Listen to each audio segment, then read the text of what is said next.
Assalamualaikum warahmatullahi wabarakatuh. Salam guru penggerak, tergerak, bergerak, menggerakkan. Perkenalkan, saya Aida Asari SPD, guru SDN 14 Kota Padang, CGP Angkatan 9 Kota Padang. Disiplin merupakan alat untuk mencapai tujuan pendidikan. Disiplin positif merupakan disiplin yang lahir dari motivasi intrinsik siswa. Ingat pentingnya disiplin positif untuk mencapai tujuan pendidikan. Maka guru harus memahami dan menguasai apa itu disiplin positif. Nah, pada kesempatan kali ini saya akan melakukan penyebaran tentang disiplin positif pada satuan pendidikan di tempat saya bertugas. Selamat menyaksikan ya. Assalamualaikum warahmatullahi wabarakatuh. Waalaikumsalam warahmatullahi wabarakatuh. Alhamdulillahirrahmanirrahim. Bersyukur marilah sama-sama kita ucapkan kehadirat Allah Subhanahu wa taala dengan yang memberikan rahmat kepada kita, sehingga dengan rahmat tersebut kita dapat berkumpul dalam rangka penyebaran materi budaya positif, merupakan salah satu rangkaian tugas aksi nyata PGP pada modul 1.4. Terima kasih. Selawat beriring salam tidak lupa kita hadiahkan kepada junjungan kita, yakni Nabi besar Muhammad SAW. Pertama, saya ucapkan banyak terima kasih kepada teman-teman yang sudah berpartisipasi dalam kegiatan ini. Mudah-mudahan kegiatan kita ini tidak hanya bukan pada saya, tapi pada teman-teman juga, dan manfaatnya nanti teruntuknya juga kepada murid kita.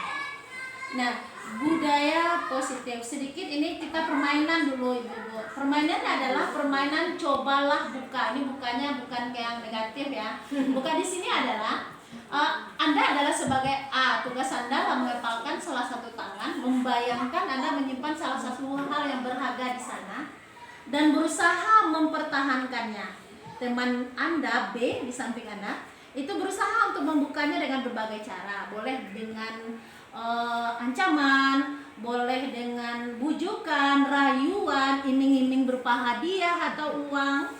Nah, kita coba permainan ini. Di sini nanti kita akan melihat siapa yang berhasil membuka kepalan tangan temannya. Nah, ibu-ibu dicobakan ya. Kalau ya ada teman di sebelahnya saja, berarti Gorsi sama Busil nanti ya. Bisa. Nah, coba. Ya, silakan.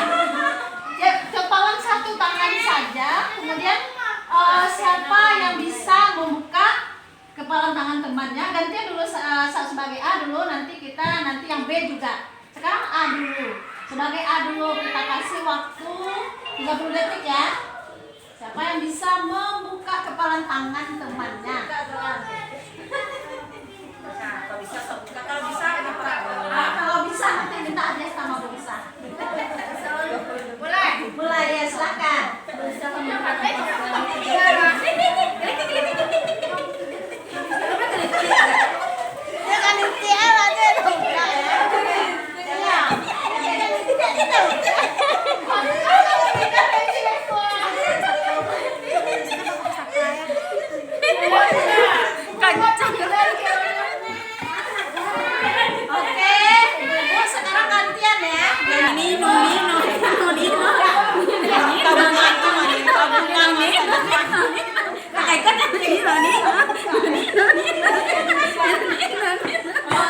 Apakah ada teman di samping Anda atau Anda sendiri, Ibu sendiri yang membuka kepalan tangannya?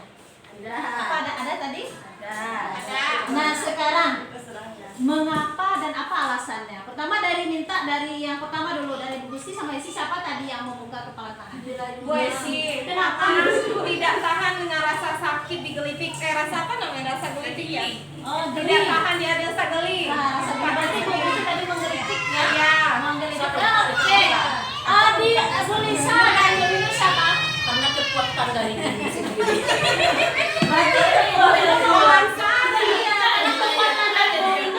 Terbuka tangan Bu Lisa.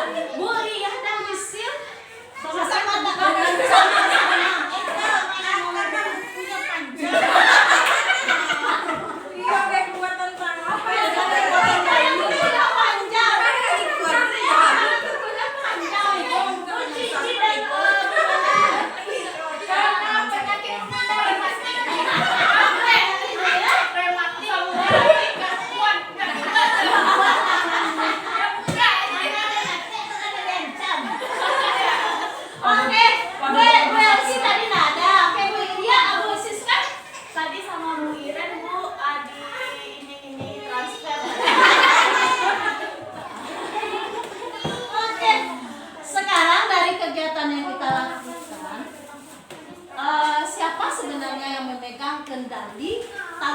tersebut, kepala tangan tersebut bisa dibuka. Diri sendiri kita sendiri. Seandainya pun ada bujukan dari orang lain, kalau kita tidak mau mengubah, kita tidak mau membuka, itu tidak akan terjadi.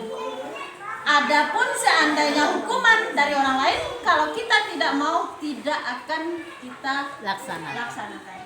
Nah, Kalau dengan kekuatan tadi terbuka, ada apa? dengan kekuatan berarti itu ada hukuman, ada paksaan. Yang sekarang pertanyaan mudah, bisa teman kita itu membuka tangannya dengan cara yang paling mudah. Rayuan itu masih dari teman. Itu godaan. Tahan godaan. Oh, karena tergoda. Nafsu. Oke, Ibu, sebenarnya ya, seseorang itu bisa berubah dengan mudah itu karena motivasi dari dirinya. Kalau dia termotivasi untuk membuka kepalan tangan tadi, tanpa dibujuk pun, tanpa diancam pun, dia akan membuka tangannya sendiri. Oke, buka lah. Oke, kita lanjut. Ini tadi ya. Nah, materi kita yang pertama itu adalah perubahan paradigma belajar. Nah, teori belajar stimulus respon kepada teori belajar kontrol. Nah, teori belajar stimulus respon adalah teori belajar yang beranggapan bahwa jika sudah ada stimulus dari guru dan sudah ada perubahan tingkah laku atau respon, maka pembelajaran dianggap berhasil. Seseorang berperilaku berdasarkan hukuman dan penguatan. Jadi teori belajar stimulus ini anak itu masih berada pada level motivasi eksternal atau motivasi dari luar. Anak berubah, anak berperilaku karena ada hukuman dari guru, karena kemungkinan ada penguatan atau penghargaan dari guru. Kalau teori belajar kontrol ada teori yang membahas tentang pengendalian tingkah laku manusia. Nah, di sini yang tadi yang dimaksud dengan adanya motivasi internal tadi. Nah, miskonsepsi tentang makna kontrol yaitu yang perlu diluruskan adalah pertama, guru bisa bermakna.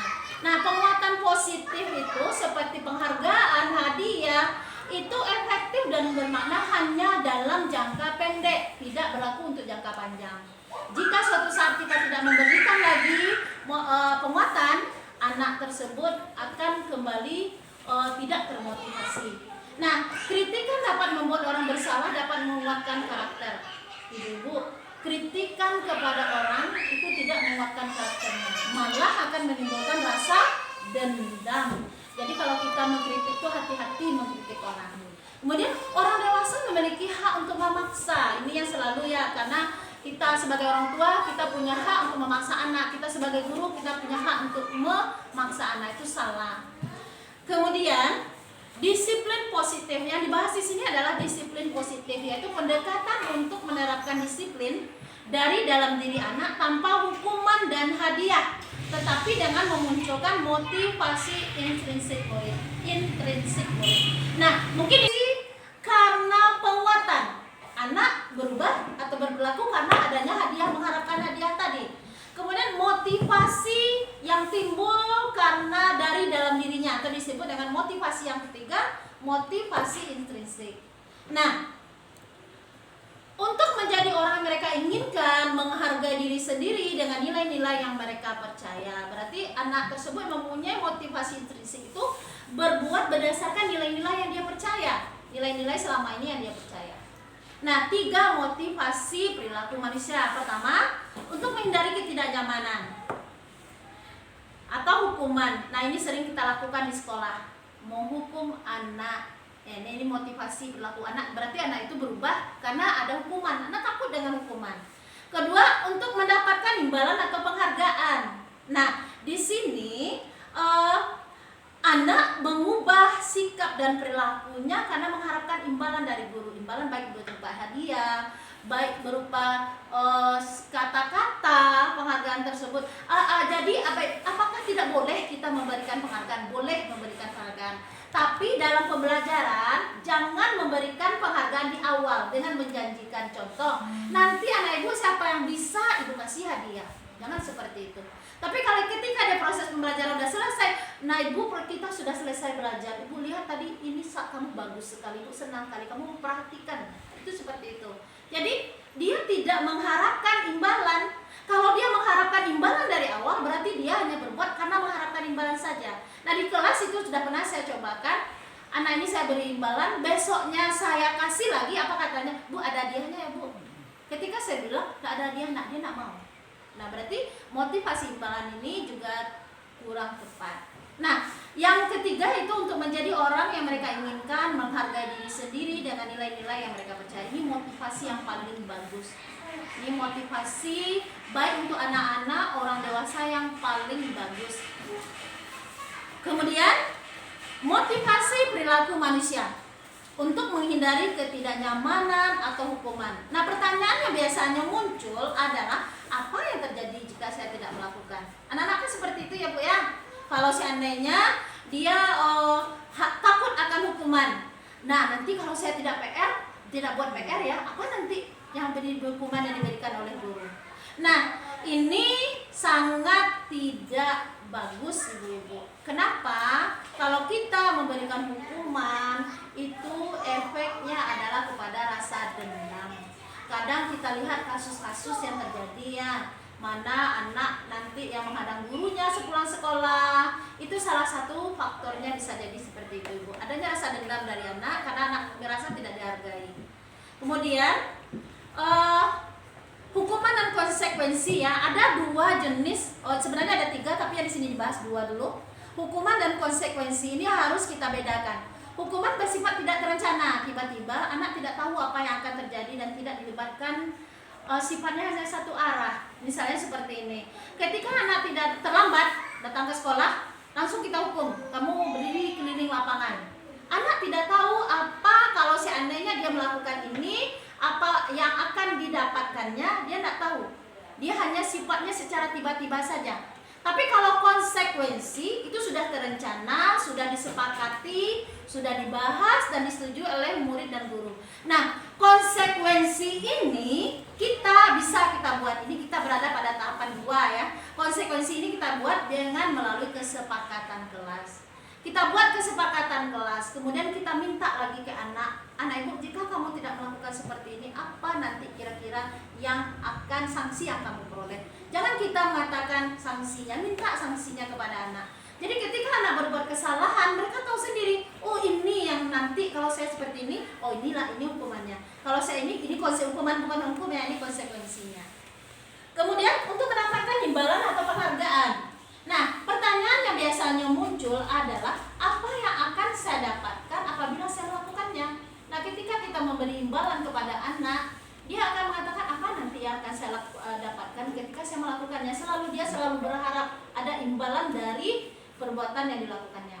Nah, dihukum oleh penghargaan. Penghargaan itu saya juga terbuka di sini, Ibu. Dihukum oleh penghargaan ini, tindakan memberi penghargaan nilainya sama dengan menghukum seseorang. Berarti kok acuh bagi penghargaan, kalau kita sering memberikan penghargaan sama orang lain, berarti sama kita menghukum seseorang. Kenapa? Pengaruh jangka panjang dan jangka pendek. Penghargaan itu pengaruhnya jangka pendek, Bu, bukan jangka panjang. Karena saya yakin juga tidak akan mampu kita tiap hari memberikan penghargaan kepada anak. Kita beri permen, tiap hari kita beri permen kepada anak, nah mungkin kan? Nah, ketika penghargaan itu tidak lagi kita lakukan, anak ini tidak akan lagi menunjukkan perubahan sikapnya. Kemudian penghargaan itu tidak efektif, karena apapun yang dilakukan oleh anak, dia cenderung akan mengharapkan sesuatu, bukan berasal dari keinginannya sendiri. Penghargaan merusak hubungan. Nah, contohnya seperti ini, ada 2 orang berteman, seorang juara satu juara satu juara 2, duduk berdua. Ketika diumumkan di sebuah hukuman jadinya. Nah, untuk menjadi orang yang mereka inginkan dan menghargai diri sendiri dengan nilai-nilai mereka percaya. Nah, ini motivasi yang ketiga. Pertanyaan yang biasanya muncul, akan menjadi orang seperti apa saya bila saya melakukannya? Nah, ini bisa kita lihat kepada anak-anak kita yang sudah ada kesadaran belajarnya. Contoh, ketika kita memberi tugas di LKS, anak tersebut belum kita beri sudah dikerjakannya. Udah ada motivasi intrinsiknya. Ketika kita baru misalnya ketika belajar, baru kita mau duduk, anak tersebut bukunya udah dikeluarkannya tanpa disuruh. Itu berarti udah ada motivasinya. Berarti dia tidak lagi dihukum, tidak lagi diberi penguatan. Nah, 5 kebutuhan dasar manusia. Nah, di sini kita berdiskusi ya ibu-ibu ya. Jangan satu arah saja, enak satu arah itu lebih enak berdiskusi. Nah, kebutuhan dasar manusia itu pertama bertahan hidup. Yang kedua karena kasih sayang, rasa diterima. Yang ketiga penguasaan, pengakuan atas kemampuan. Yang ketiga kebebasan. Yang kelima kesenangan. Oke, yang pertama dulu. Kebutuhan bertahan hidup. Misalnya rumah, kesehatan, makanan.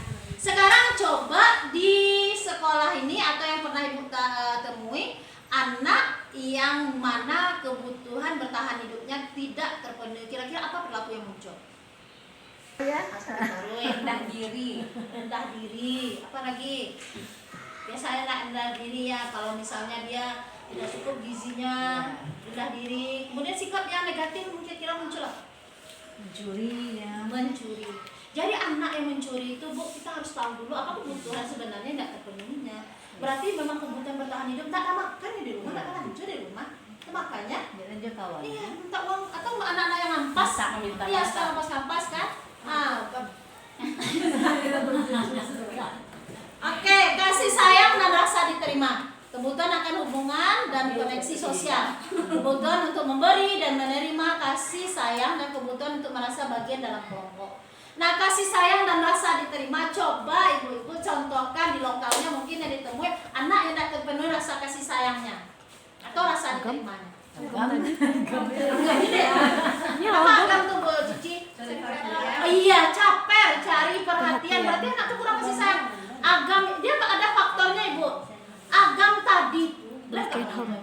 Enggak, dia broken home. Hah? Broken home. Anak broken home, rasa kasih sayang tidak ada. Kemudian rasa diterima karena keluarganya seperti itu tadi juga tidak ada. Makanya timbullah sikap negatif tadi. Nah, jadi kalau kira-kira ya, kalau seperti anak seperti ini, apa yang kita berlakukan? Perhatian khusus atau lebih. Tapi seandainya ya udah dia seperti itu tambah menjadi Allah sudah muncul sikapnya seperti itu. Yang oke, pertanyaan Bu Idu bagus sekali. Siapa yang bisa menjawab? Bagaimana kira-kira kalau kasih sayang untuk ukuran anak saja ya? Iya. Kepala. Lutut kaki dulu. Atas kemampuan.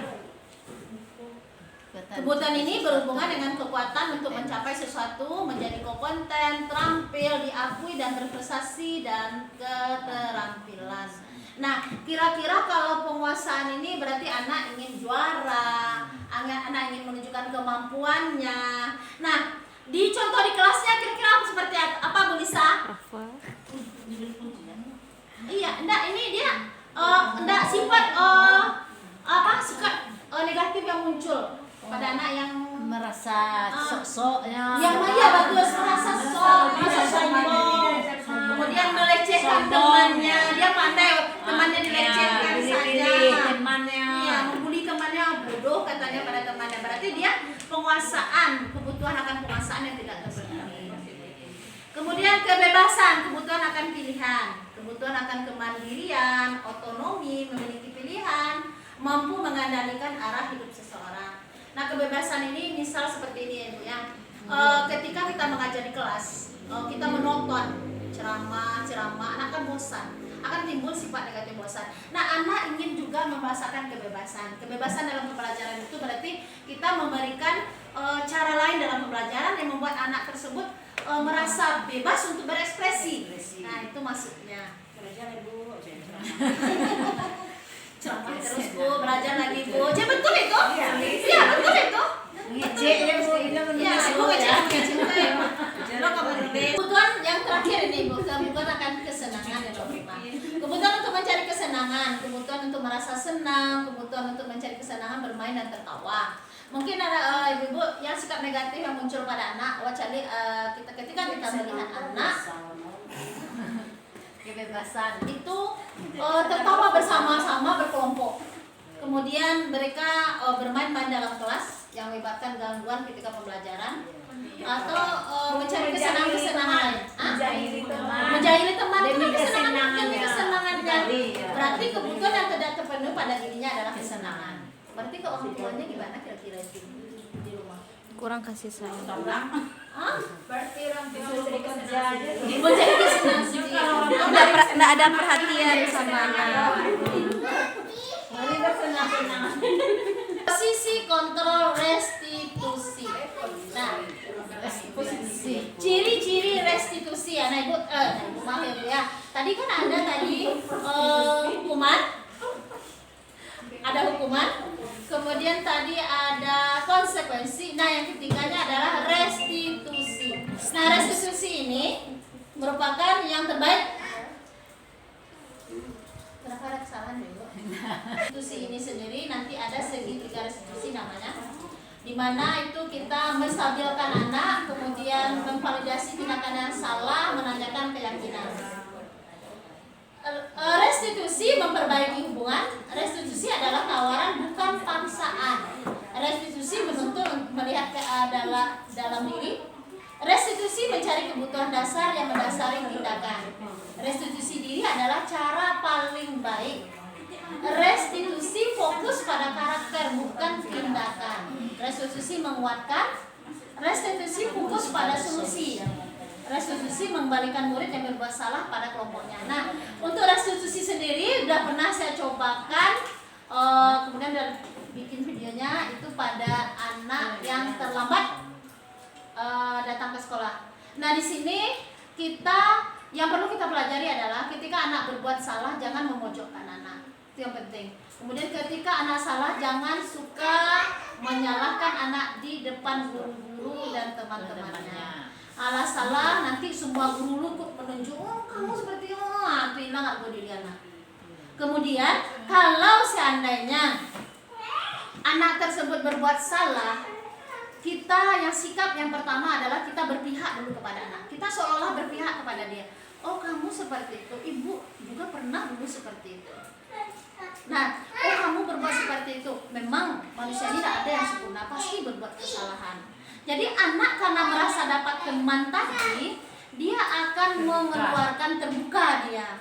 Kenapa kamu bisa seperti itu? Dia akan memunculkan apa motivasinya, apa kebutuhan dasar yang belum dipenuhinya.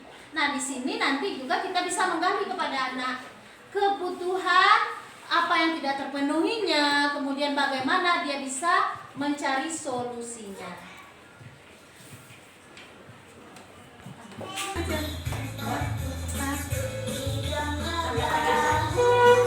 Tangan diputar-putar, peganglah lutut, digoyang-goyang, digoyang-goyang, digoyang-goyang. Tangan diputar-putar, bertepuk tangan. Tangan diputar-putar, peganglah bahu. Tangan diputar-putar, peganglah lutut, digoyang-goyang, digoyang-goyang, digoyang-goyang. Diputar-putar, diputar ke atas, diputar-putar, diputar ke bawah, diputar-putar, diputar ke kanan, diputar-putar, diputar ke kiri. Ibu, kita lanjutkan. Nah, di sini restitusi ya, sebuah cara menanamkan disiplin visi bagi murid untuk memperbaiki kesalahan mereka, sehingga mereka bisa kembali pada kelompoknya dengan karakter yang lebih kuat.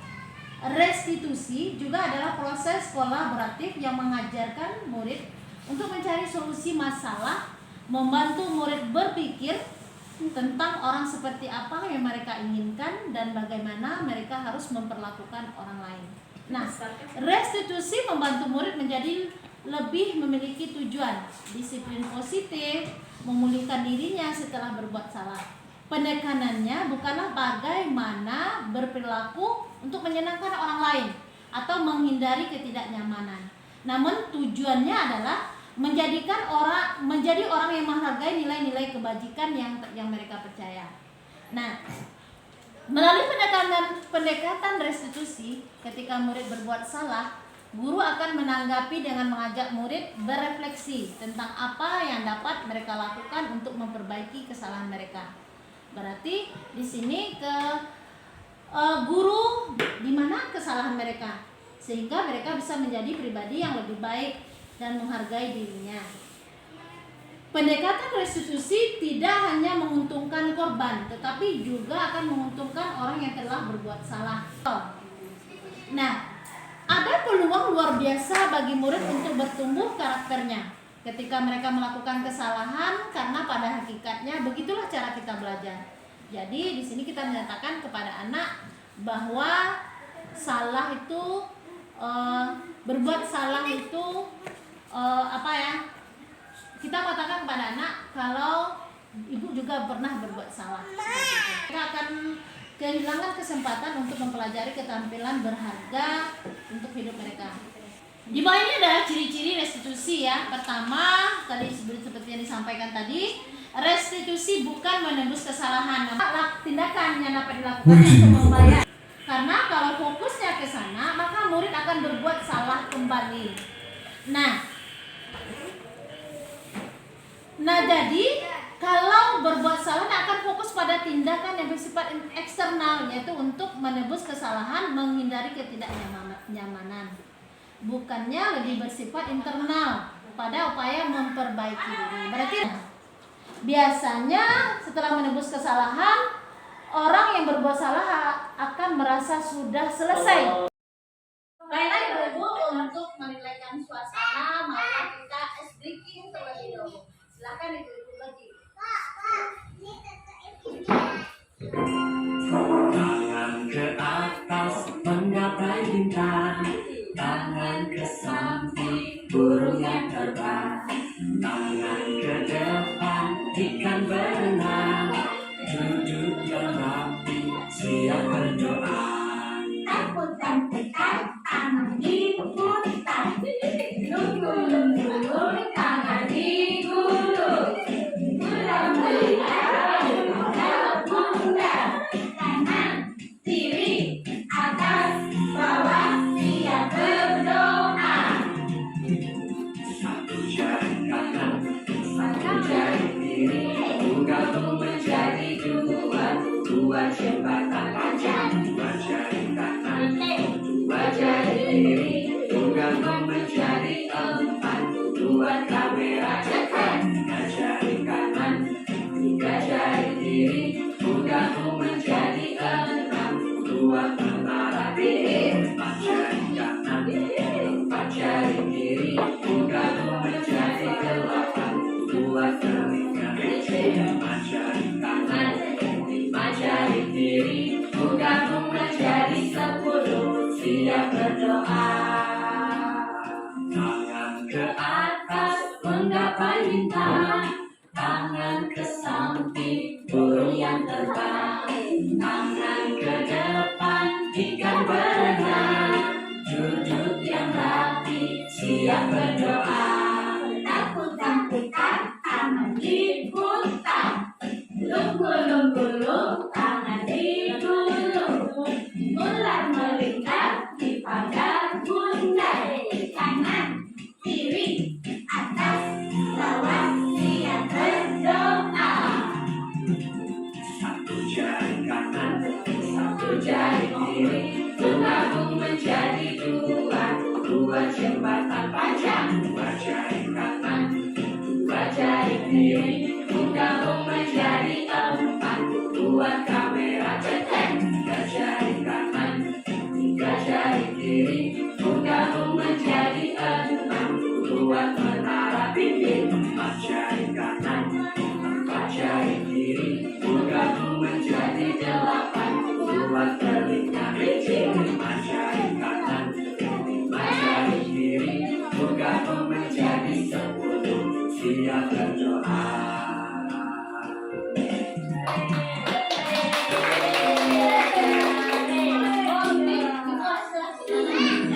Baiklah Ibu-ibu,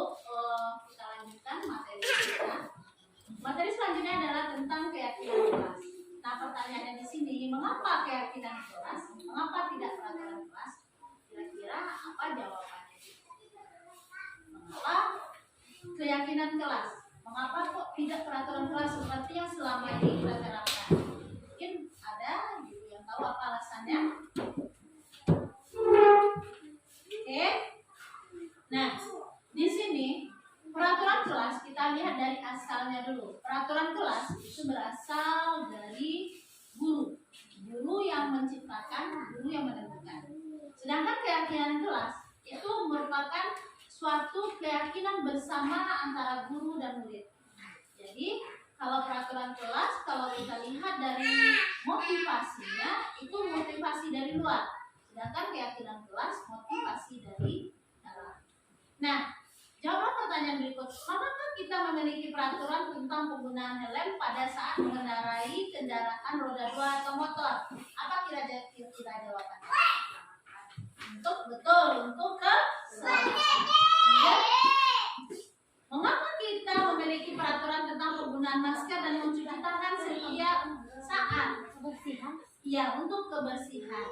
Nah, kita melakukan sesuatu itu karena motivasi yang dari dalam itu karena ada sesuatu hal yang nilai-nilai yang harus kita patuhi. Nah, begitu juga dengan peraturan atau keyakinan. Keyakinan itu lebih bagus daripada peraturan karena keyakinan itu munculnya dari dalam. Nah, keyakinan adalah nilai-nilai kebajikan universal yang disepakati secara tersirat dan tersurat, lepas dari latar belakang suku, negara, bahasa maupun agama. Nah, mengapa? Karena seseorang akan lebih tergerak dan bersemangat untuk menjalankan keyakinannya daripada hanya sekedar mengikuti serangkaian peraturan tertulis tanpa makna. Nah, pembentukan keyakinan kelas atau sekolah. Nah, di sini disampaikan bagaimana proses pembentukan keyakinan sekolah atau kelas. Nah, yang pertama, keyakinan kelas itu sifatnya abstrak daripada peraturan yang lebih rinci dan konkret. Kemudian keyakinan kelas berupa pernyataan-pernyataan universal. Pernyataan keyakinan kelas dibuat dalam bentuk positif. Keyakinan kelas hendaknya tidak terlalu banyak sehingga mudah diingat dan dipahami oleh semua warga kelas. Nah, Bu Gusti, keyakinan kelas itu paling banyak berapa, Bu Gusti? 3 sampai 7. Tidak perlu banyak. Kemudian keyakinan kelas sebaiknya sesuatu yang dapat diterapkan di lingkungan tersebut. Jangan buat keyakinan kelas tapi tidak bisa diterapkan. Kemudian semua warga kelas hendaknya ikut berkontribusi dalam penguatan keyakinan kelas melalui kegiatan curah pendapat. Kemudian bersedia meninjau kembali keyakinan kelas dari waktu ke waktu. Nah, keyakinan kelas yang sudah kita buat bisa saja keyakinan tersebut tidak sesuai lagi dengan anak-anak, bisa kita ubah.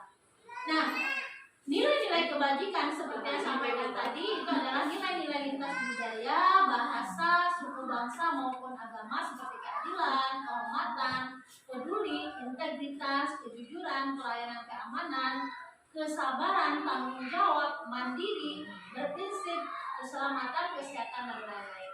Nah, nilai-nilai kebajikan inilah yang kita gunakan sebagai pedoman dalam menyusun keyakinan kelas. Nah, prosedur ini nanti bisa Ibu terapkan di kelasnya. Pertama, persilakan warga sekolah atau murid-murid di kelas untuk bercurah pendapat tentang peraturan yang perlu disepakati. Nah, Bu, kira-kira apa peraturan yang perlu kita sepakati bersama? Kemudian catat masukan para murid atau warga sekolah di papan tulis atau di kertas besar, di mana semua anggota kelas warga sekolah bisa melihat hasil curah pendapat. Yang kedua, susunlah keyakinan kelas sesuai dengan prosedur pembentukan keyakinan sekolah atau kelas. Gantilah kalimat-kalimat dalam bentuk negatif menjadi positif. Nah, apa itu maksudnya kalimat negatif? Seperti kalimat jangan, dilarang, tidak misalnya. Jangan terlambat datang ke sekolah. Itu negatif. Tapi yang bagusnya adalah selalu datang tepat waktu misalnya. Jangan buang sampah sembarangan. Berarti kalimat yang positifnya apa? Buanglah sampah pada tempatnya. Hindari menggunakan kata-kata kalimat-kalimat yang berbentuk negatif. Kemudian selanjutnya ajak warga sekolah atau murid-murid menemukan nilai kebajikan atau keyakinan yang dituju dari peraturan tersebut. Nah, tinjau ulang kembali keyakinan sekolah atau kelas bersama-sama. Nah, keyakinan sudah buat, ditinjau kembali, kemudian selanjutnya bisa dilekatkan di dinding kelas di tempat yang mudah dilihat semua warga kelas. Yang paling bagus itu adalah ditandatangani oleh semua warga kelas sebagai pembuatannya. Nah, ini 5 posisi kontrol ya. 5 posisi kontrol kita sebagai guru. Yang pertama adalah sebagai penghukum. Yang kedua adalah pembuat rasa bersalah. Yang ketiga sebagai teman. Yang keempat sebagai pemantau. Yang kelima sebagai manajer. Nah, ibu-ibu, ini kita bisa menilai nanti diri kita berada pada posisi kontrol yang mana. Nah, yang penghukum dulu. Seorang penghukum biasanya menggunakan hukuman fisik maupun verbal. Fisik itu misalnya dengan memukul, kalau verbal itu dengan ucapan. Nah, guru contohnya, guru berkata, patuhi aturan saya, atau awas ya, atau kamu selalu saja salah, pasti selalu yang terakhir selesai. Nah, ini adalah kita sebagai penghukum kepada anak. Kemudian yang kedua, membuat rasa bersalah. Pada posisi ini biasanya guru bersuara lebih lembut, tetapi membuat orang lain merasa tidak nyaman dan rendah diri. Dia bicaranya lembut, tapi ketika anak menyanyikan, dia anak merasa rendah diri. Seperti kata-kata seperti ini. Ibu sangat kecewa sekali dengan kamu. Berapa kali Bapak harus memberitahu kamu ya? Gimana coba kalau orang tua kamu tahu kamu berbuat seperti ini? Atau kata-kata seperti ini. Kamu juga lagi yang berbuat salah. Gara-gara kamu, ibu dimarahi oleh ibu kepala sekolah. Nah, seolah anak membuat rasa bersalah. Nah, ini bisa menyebabkan rendah diri pada anak. Kemudian, sebagai teman. Nah, guru pada posisi ini tidak akan menyakiti murid, namun akan tetap berupaya mengontrol murid melalui persuasi. Sebenarnya ibu ada negatif ada positifnya. Posisi kita sebagai teman. Kalau posisi kita sebagai teman, positifnya kita dekat dengan anak. Negatifnya, kalau kita tidak bisa memberi bantuan lagi kepada anak, anak akan berkata seperti ini. Dulu tuh nggak berkawan ya, berteman lagi dengan saya, sehingga dia tidak mau memotivasi dirinya lagi. Nah, contoh kata-kata sebagai teman, ayo bantulah demi bapak ya, ayo bantu ibu. Kamu bisa rubah kan, bantu ibu ya. Atau ayo ya, ingat tidak bantu bapak yang selama ini. Ya sudah, ini tidak apa-apa, nanti ibu bantu bereskan. Nah, kelemahannya lagi kalau kita menggunakan posisi sebagai teman ini, kecenderungan kita lihat anak akan memilih guru, memilah-milah guru. Dia anak tersebut akan hanya mengikuti guru yang dianggapnya sebagai temannya tadi. Ketika guru lain meminta atau memerintah, anak tersebut tidak akan mendengarkan. Dia akan cenderung kepada guru yang bertindak sebagai teman tadi. Kemudian sebagai pemantau. Nah, posisi pemantau berdasarkan peraturan dan konsekuensi yang sudah kita buat. Nah, misal anak bersalah, anak itu apa peraturan sudah kamu langgar? Apa konsekuensi yang akan kamu terima? Apa yang telah kamu lakukan? Sanksi atau konsekuensi apa yang kamu terima jika melakukan ini? Nah, kalau pada pemantau ini posisinya kita sudah membuat keyakinan kelas. Ini pada posisi yang keempat. Nah, posisi yang terakhir itu adalah sebagai manajer. Nah, posisi di mana guru berbuat sesuatu bersama dengan murid, mempersilahkan murid mempertanggungjawabkan perilakunya, mendukung murid agar menemukan solusi atas permasalahannya sendiri.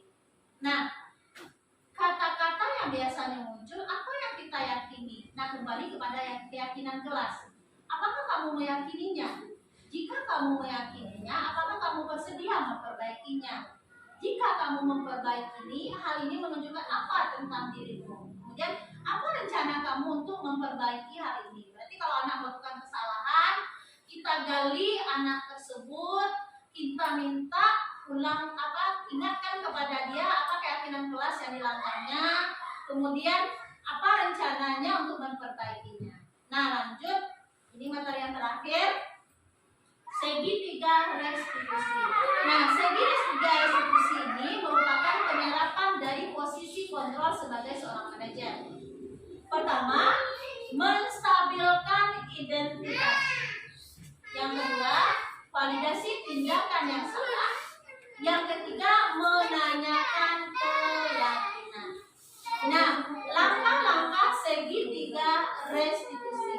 Yang pertama, menstabilkan identitas. Yang kedua, validasi tindakan yang salah. Yang ketiga, menanyakan keyakinan. Nah, menstabilkan identitas. Kata-kata yang diucapkan oleh guru, pertama itu, berbuat salah itu tidak apa-apa. Tidak ada manusia yang sempurna. Dan saya juga pernah melakukan kesalahan seperti itu. Kita bisa menyelesaikan ini. Bapak atau ibu tidak tertarik mencari siapa yang salah, tapi bapak ibu mencari solusi dari permasalahan. Kamu berhak merasa seperti itu. Apakah kamu sedang menjadi teman yang baik untuk dirimu sendiri? Nah, ini ketika menstabilkan identitas. Nah, di sini anak yang merasa bersalah itu kita stabilkan identitasnya. Jangan kita pojokkan anak tersebut. Kalau kita pojokkan, anak tersebut tidak akan menyampaikan apa alasan yang sebenarnya dia melakukan tindakan tersebut. Kemudian validasi tindakan yang salah. Ini kata-kata dari guru, padahal kamu bisa melakukan lebih buruk dari ini ya. Nah, ketika anak tersebut memukul misalnya, kata guru katakan, padahal kamu bisa ya melakukan lebih dari memukul ini, tapi Kak bagus kamu tidak melakukannya. Itu validasi tindakan yang salah. Kemudian kamu pasti punya alasannya mengapa melakukan hal itu. Kemudian kamu patut bangga pada diri sendiri karena kamu telah melindungi sesuatu yang penting buatmu. Kamu boleh mempertahankan sikap itu, tapi kamu harus menambahkan sikap yang baru. Nah, menanyakan keyakinan. Apa yang kita percaya sebagai kelas atau keluarga? Kemudian apa nilai-nilai umum yang telah kita sepakati bersama? Apa bayangan kita tentang kelas yang ideal? Kemudian kamu mau jadi orang seperti apa? Nah, kira-kira seperti itu Bapak Ibu Ibu. Terima kasih Ibu-Ibu atas perhatiannya. Untuk selanjutnya saya minta refleksi dari Ibu-Ibu atas penyampaian atau atas penyebaran pemahaman yang telah saya lakukan. Nah, kepada Ibu, saya harapkan siapa yang pertama Ibu? Oke, Bu Lisa yang pertama. Oke, silakan Bu Lisa. Terima kasih Bu Aida atas kesempatannya. Jadi berdasarkan pemaparan materi yang telah Ibu Aida berikan tadi, di sini saya jadi lebih paham ya tentang macam-macam motivasi yang ada pada diri peserta didik itu yang bisa ditumbuhkan dalam diri peserta didik. Yang pertama yaitu karena adanya motivasi karena adanya hukuman. Ya, misalnya dengan kita telah memberikan hukuman dulu, baru diri peserta didik tersebut termotivasi untuk lebih baik lagi. Yang kedua, tadi ada katanya motivasi karena adanya penghargaan. Ya, kemudian yang terakhir yaitu adanya motivasi karena dari dalam diri peserta didik itu sendiri. Jadi peserta didik itu sendiri merasa termotivasi untuk melakukan sesuatu di dalam dirinya sendiri tanpa paksaan dari pihak. Mungkin hanya itu Bu Aida. Terima kasih atas kesempatannya. Assalamualaikum warahmatullahi wabarakatuh. Waalaikumsalam warahmatullahi wabarakatuh. Oke, selanjutnya terima kasih Bu Lisa. Selanjutnya kita minta kepada Bu Elsie.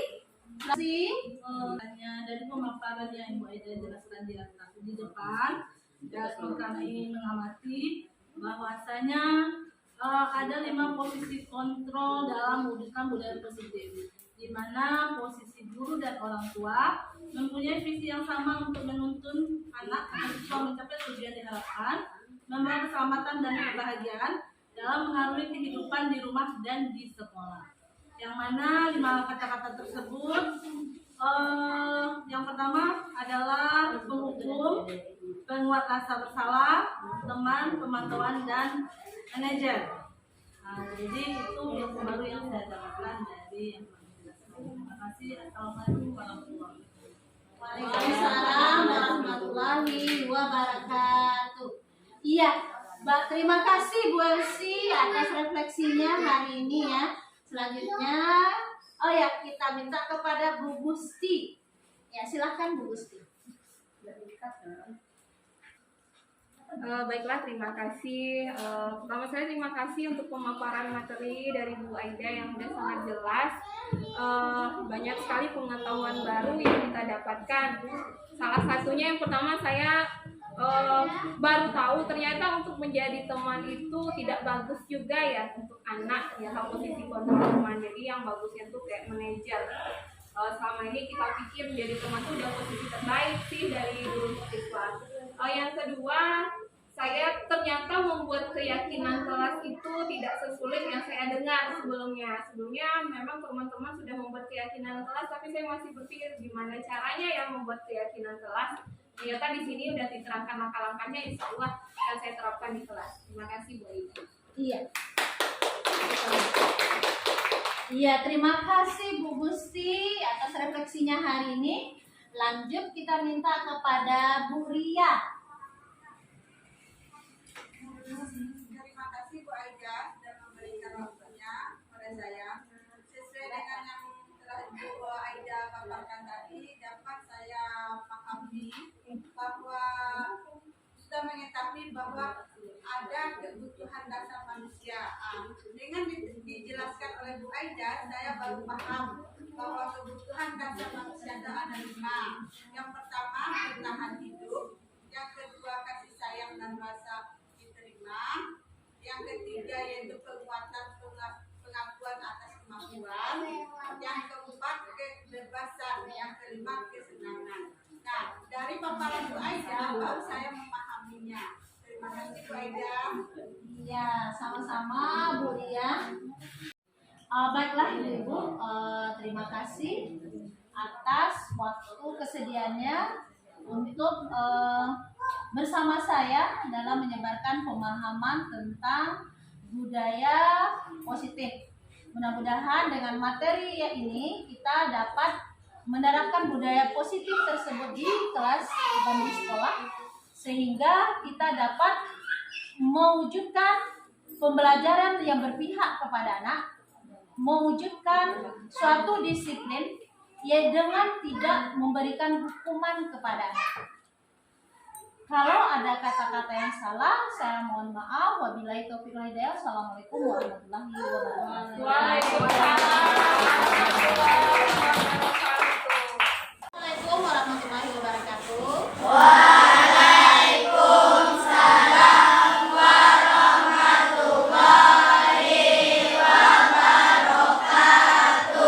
Selamat pagi anak Ibu. Apa kabar hari ini? Alhamdulillah.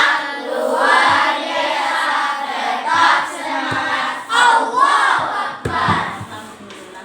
Pada pagi ini kita akan membentuk keyakinan kelas. Nah, keyakinan kelas yang akan kita bentuk adalah berupa peraturan yang akan kita sepakati bersama, kita jalankan bersama. Nah, peraturan tersebut atau keyakinan tersebut berasal dari anak-anak Ibu sendiri. Nah, untuk membuat peraturan tersebut, Ibu nanti akan memberikan kertas tipinma. Pada kertas ini nanti silakan dibuat peraturan anak Ibu yang diinginkan untuk kelas kita, yang diinginkan untuk kemajuan kita, bisa dilakukan bersama. Nah, dalam pembuatannya nanti anak Ibu, hindarilah penggunaan kata negatif seperti jangan, tidak, itu usahakan untuk dihindari.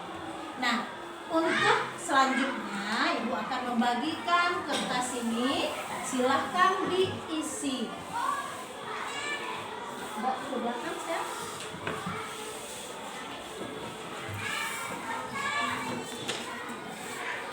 Oke.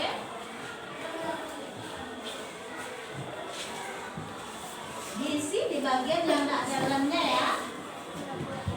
Diisi pada bagian yang kita tempelkan di dindingnya.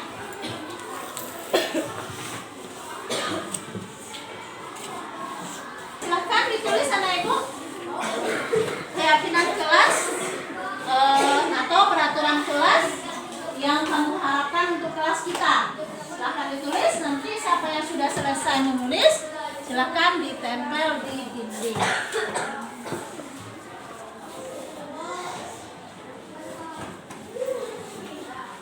boleh bantu ya, boleh dalam berpakaian, boleh dalam pembuatan tugas, boleh dalam untuk kelas kita, untuk kesepakatan kita bersama.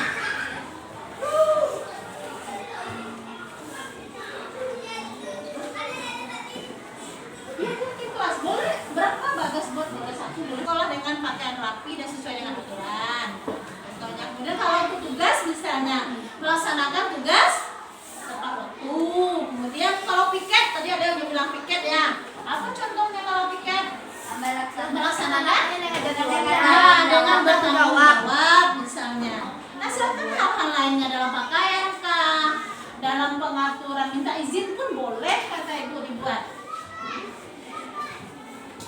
Oke, bagian ibu yang udah siap, silakan ditempel.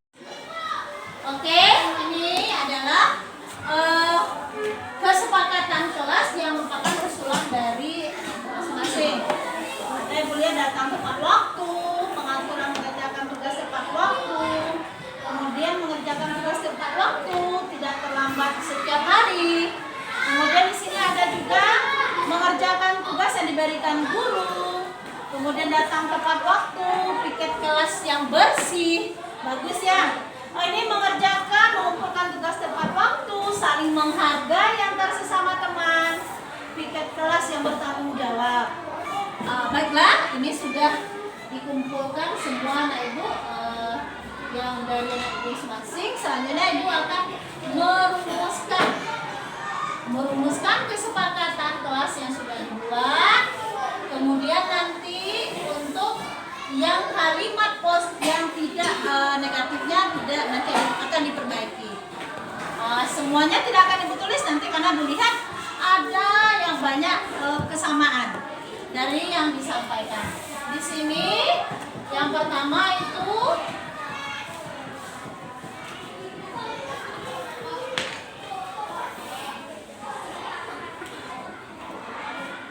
datang tepat waktu.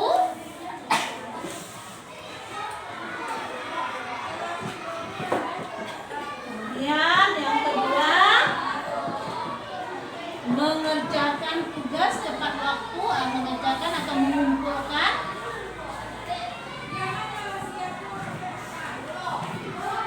tepat waktu. Dan ibu ini adalah usulan tentang kesepakatan kelas dari anak ibu masing-masing. Nah, dari usulan ini setelah ibu perhatikan ada yang sama, kemudian masih ada yang menggunakan kata negatif atau kalimat negatif. Nah, untuk kalimat negatif dulu coba perhatikan mana kalimat negatif di sini.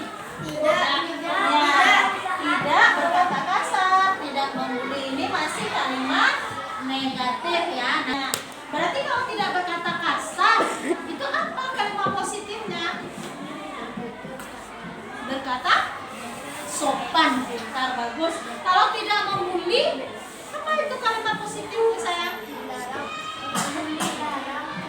Jangan dilarang lagi.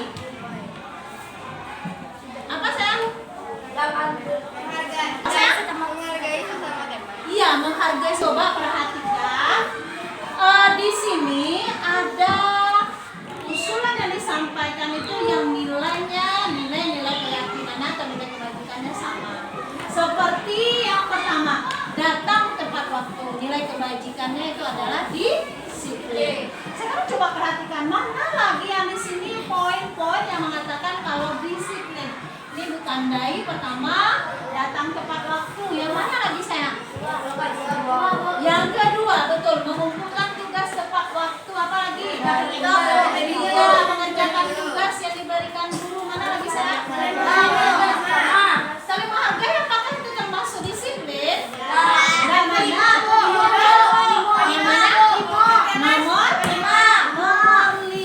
nomor 5 piket kelas dengan tanggung jawab. Buang sampah pada tempatnya. Oke, disiplin. 12 masuk kelas tepat waktu. Iya, nomor 13 memakai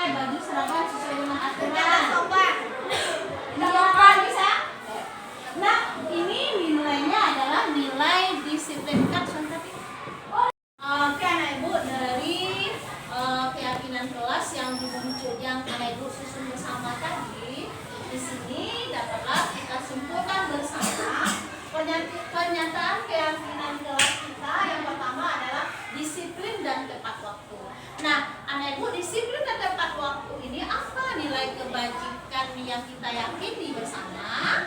Ada yang tahu? Iya, silahkan Zaskia. Disiplin dan tanggung jawab. Disiplin dan tanggung jawab, bagus. Nah, yang kedua itu saling menghargai. Siapa yang tahu anak ibu? Apa nilai kebajikan yang ada pada sikap saling menghargai? Boleh? Iya, atau Pandika? Membantu teman. Yang lain ada nak? Iya, apa sifatnya sayang? Iya, sikap menghargai. Bagus, Hafiz. Lanjut, menjaga kelas tetap nyaman dan bersih. Iya, iya, itu adalah nilai kebajikan tentang kebersihan. Kemudian yang keempat ini adalah memakai seragam sesuai dengan aturan. Nah, iya, silahkan Arya. Apa? Ketertiban. Nah, ibu, inilah keyakinan kelas yang sudah kita susun bersama. Ibu harapkan keyakinan kelas ini dapat kita wujudkan bersama demi menciptakan kelas kita ini kelas yang nyaman, kelas yang kondusif untuk melaksanakan pembelajaran. Terima kasih atas perhatiannya. Nanti setelah ini kita akan menandatangani sebagai bentuk bahwa kesepakatan ini kita laksanakan bersama. Oke, nah ibu, ini kesepakatan kelasnya sudah ibu print sebagai tanda kita sepakat bersama. Silakan anak ibu tanda tangani bergantian. Dimulai dari Zaskia. Silakan Zaskia. Nggak usah buat baru. Ya.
Ini adalah hasil dari kesepakatan kelas kita bersama yang merupakan usulan dari anak ibu semua.